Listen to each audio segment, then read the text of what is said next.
guud ahaan sida ka warqabtaan bisha barakeysan oo bishii Ramadaan ayuu koobkan ku salaysnaa waxa ciyaariyay 10 naadi oo naadiyadaas metelayay qaybtood ay metelayay qaybtood waxay metelayeen ganacsato u badnaayeen sida u jeedaan waxaan u joognaa gunaanadkii iyo munaasabadii xiritaankii koobka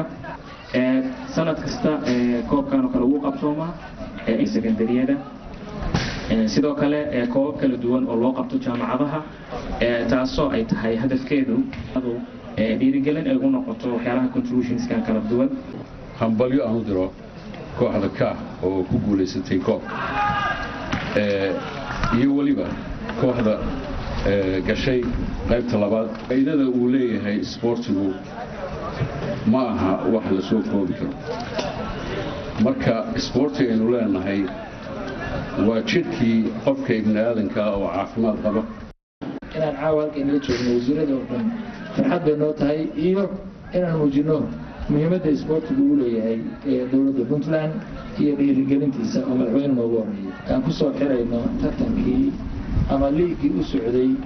10 naadi dhalinyarada cuslaatay waxaan u hambalyeynaa sidoo kale labada kooxood oo finalka isugu yimid